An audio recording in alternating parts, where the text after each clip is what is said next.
ओम श्री गम गणपते नमः।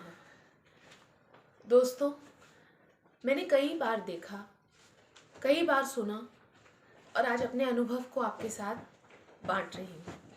कई बार ऐसा होता है कि हमारी ज़िंदगी में कई ऐसे हादसे हो जाते हैं, इतनी मुश्किल आती है, इतनी कठिनाइयाँ आती हैं और हम इतने निराश हताश हो जाते हैं कि हमें कोई रास्ता नहीं दिखता। तो हम सीधा उठ के भगवान को दोष देना शुरू कर देते हैं कि आपने ऐसा क्यों किया, आपने मेरी लाइफ में ये सब क्यों लाया, आपने क्यों ऐसा किया, मेरी किस्मत ही ऐसी है, मेरी किस्मत तो बहुत ख़राब है। ये सब कुछ गलत है। धीरे धीरे मैं भी बहुत लड़ी हूँ, मैं भी बहुत रोई हूँ, भगवान से बहुत झगड़ा किया, भगवान को कोसा कि आपने मेरी ज़िंदगी में ये ऐसी ज़िंदगी मुझे क्यों दे दी, मेरे जीवन में जो स्ट्रगल्स आए आपने ऐसा क्यों किया।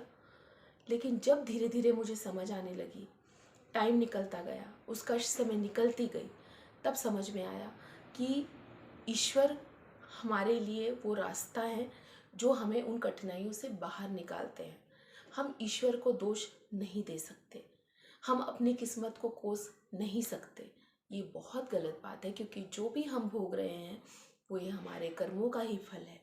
जो पीछे हुआ है, हमने भी किसी का दिल दुखाया होगा, उसके आंसू निकले तो उसका भुगतान हमें करना होगा। अगर वो बेकसूर होगा तो उसके आंसू निकले, हमने किसी बेकसूर का मन दुखाया, उसको रुलाया, तो वो हमारे सामने भी आएगा, हमें भी रोना पड़ेगा। इसीलिए अपने ईश्वर को बिल्कुल ना कोसें, अपनी किस्मत को बिल्कुल ना कोसें। ये बहुत नेगेटिव हो जाता है। आप अपने ईश्वर से प्रार्थना कीजिए कि वो हमें इस कठिनाई से बाहर निकालें, हमें सही रास्ता दिखाएं। हमसे कोई भूल चूक हो गई है तो हमें क्षमा करें और हमें आगे बढ़ने में मदद करें। हम अच्छे कर्म करें।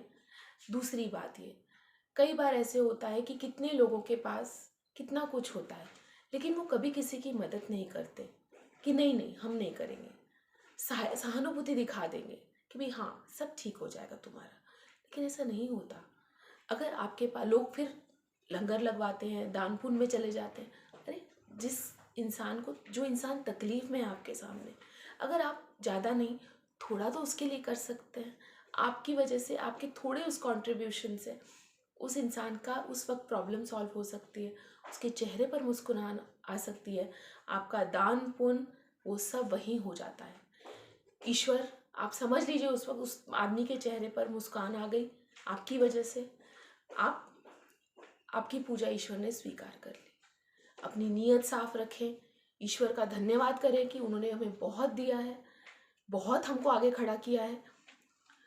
हमसे भी जो नीचे लोग हैं वो कितना सफ़र करते हैं, जिनके पास घर नहीं, जिनके पास खाने को नहीं होता। प्लीज़ दूसरों की मदद करें, सबको प्रोत्साहन दें। धन्यवाद।